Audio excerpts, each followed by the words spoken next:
guys, so we got here a 2008 Jeep Wrangler Rubicon.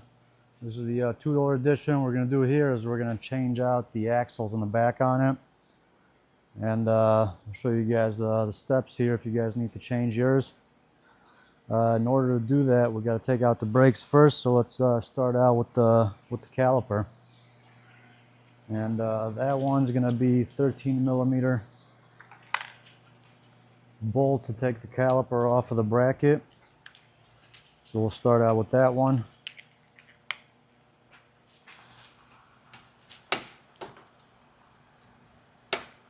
Break that off right there. Break that off right there.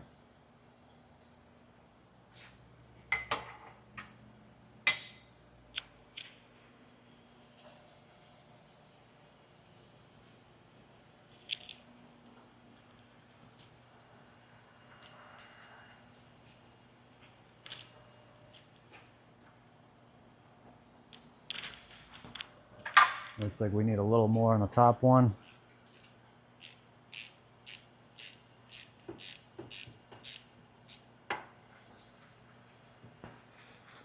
And the axles that we're going to be going on this one, we got them from MetalCloak. So they're going to be some pretty good ones.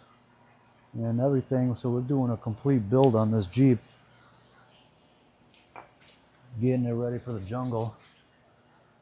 And yeah, we're not really cheaping out on anything, so we're doing a lot of stuff to it. So if you guys haven't seen any of our other videos, take a look and see. So this, now we're going to take off the 18 millimeter bolts off of the bracket. So that will take this whole thing out the way. So yeah, like I said, if you guys haven't seen any of the videos for the build yet, look through our channel, check them out. We're going to make this thing pretty badass. Alright, so we got these coming out here one at a time.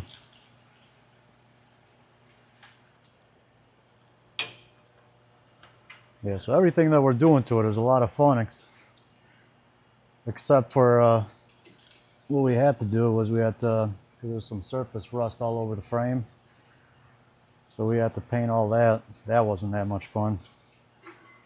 But everything else, you guys love your Jeep, you'll have a blast doing it. Alright, so now what we got to do is we got to take the rotor off. And the rotor, we got two options. We got the easy way, where it just comes out, or the hard way is we got this grommet right there that we might have to take out to adjust it, to loosen it up on the inside, because you got the parking brakes on the inside. And sometimes, depending on how long your guys' brakes have been in there, they won't let go. So they rust up on the inside. So yeah, give your rotor a couple love taps. And if you see that's not budging, then unfortunately, we're gonna do it the hard way. Alright, so here's that.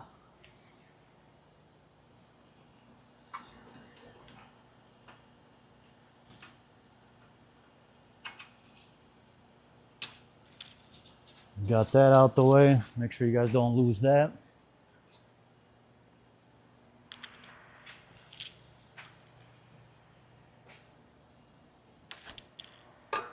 Yeah, so both sides, you gotta move the adjuster inside of there towards the front. We moved this one backwards and it got tighter. And now we're going towards the front and getting loosened up. So you want to keep going until you got enough slack on the rotor for it to come out.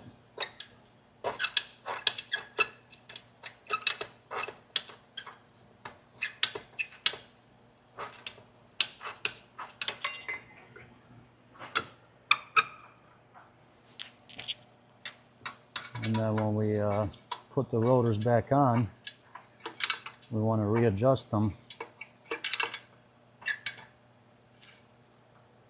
so that way they're nice and tight, and our emergency brake isn't all loose inside. All right, so I think that's enough on the adjustment screw, and this should just pop right out now. Almost. All right, put up a little fight, but it made it. So you can see, this is pretty much why it gets stuck, because the emergency brakes never really get used unless you guys got a manual. But yeah, they just rust up inside of the rotor there, and they get seized up. All right, so what I want to do now, before we take off the bolts for the axle, I want to take off that connector for the ABS, just in case. You never know. That whole thing might come out with the emergency brake assembly. And I don't want to damage the sensor. So in order to take this out, what you got to do is, this has like a safety thing in the back. It's supposed to be red. We painted it black when we did the rest of the painting. And pretty much you want to go in through the top here and poke it back, bring that back, and then you press the tab inside there, and you might have to possibly help it out with the pick from the inside, and that guy pops out like that. All right, so now we're going to take off these 4 bolts that hold the axle in place there, and those guys should be 18s.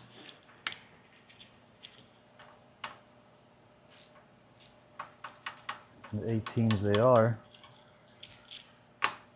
We'll just pop those off one by one.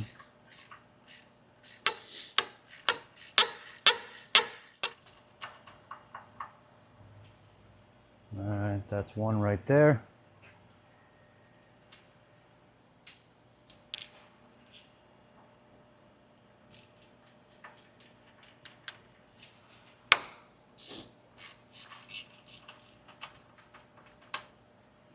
The other one right there, and then we got 2 in the back.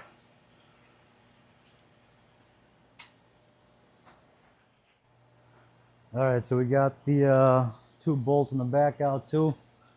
And now what I'm thinking is, just to play it safe, there's the ABS sensor right there, and there's that plate in the back. I think just to be sure we don't damage it, I think it's best to just take that sensor completely out. So we're going to get an 8mm socket.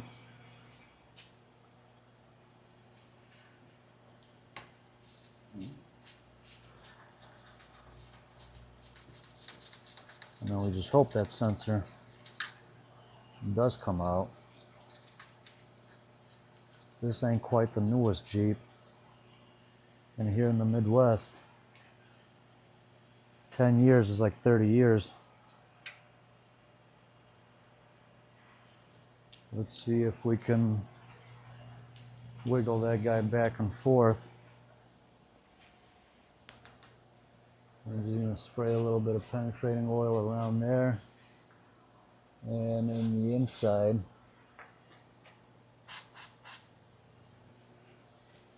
Just to free it loose.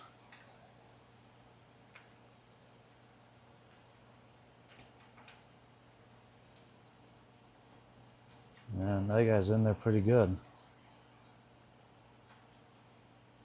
I don't think it is going to come out.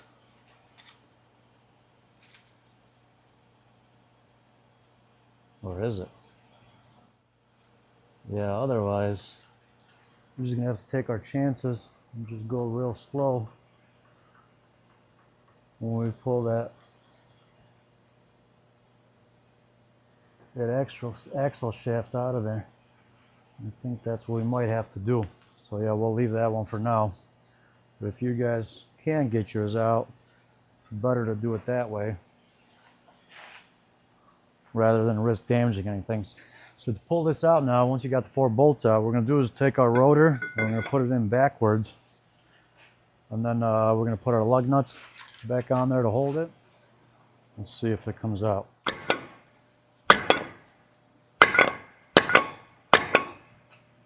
Otherwise, looks like that ain't going to do the trick.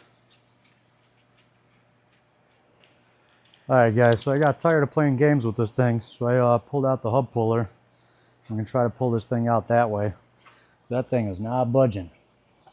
So let's see what happens here. Hopefully we have some better luck.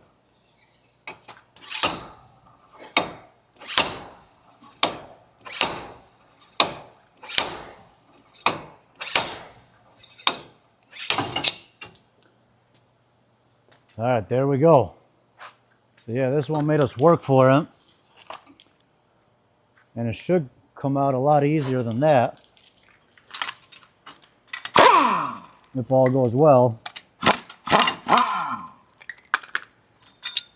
But if in this case it doesn't, then you guys got to pull out the hub puller, bring that guy out.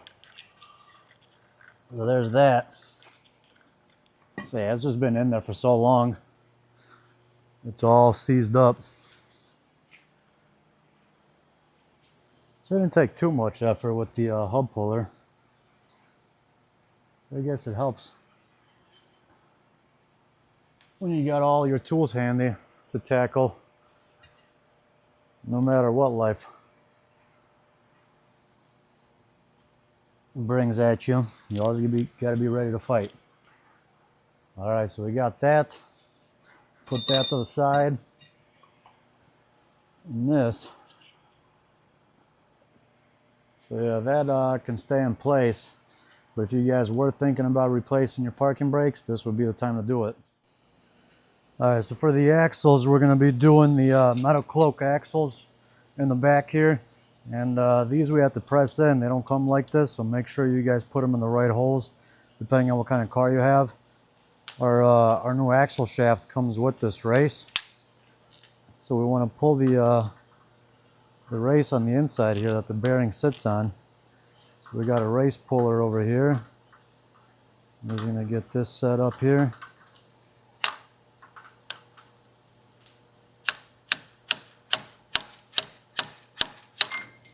There you go. So we'll throw that one out. We won't need that no more unless you're saving the old axles. And then we'll get our new axle shaft in here. And we'll line up our holes.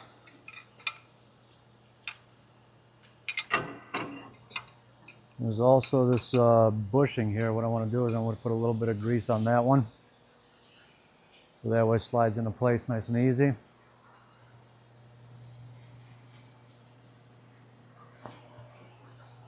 And we're just going to use some assembly lube on that one.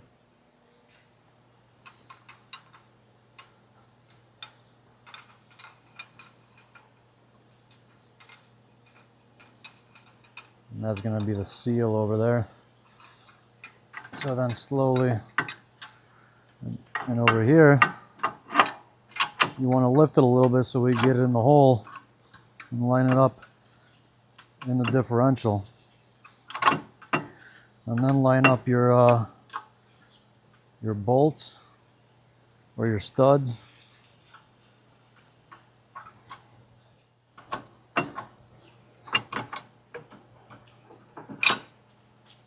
All right, now we're in.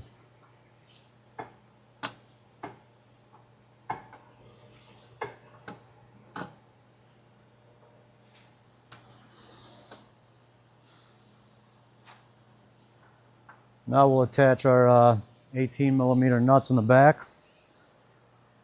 MetalCloak was nice enough to give us a new set for one side. And on the other side we'll have to reuse the old ones, I guess.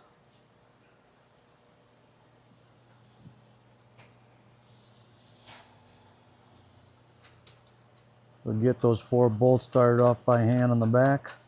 We want to do a few turns on each one.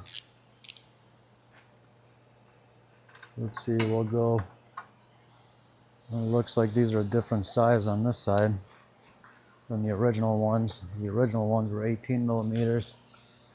These are going to be probably 19s.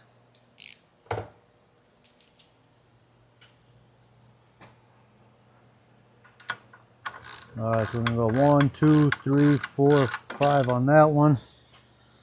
And then we'll go 5 on the other side. 1, 2, 3, 4, 5.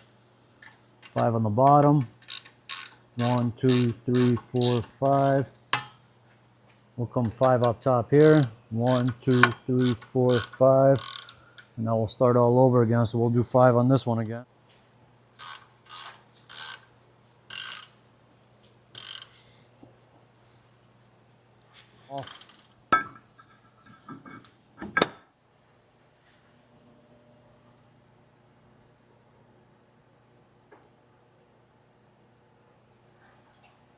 Get that one started.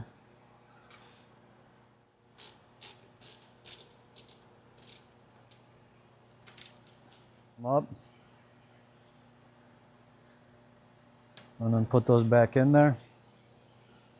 And then same thing with the other one. Yeah, you got to make sure these aren't seized in there, because if these are seized, your brakes are going to go worn out unevenly and prematurely, because those you want to make sure those slide in and out. And now we're ready for the other side. Throw this one on there.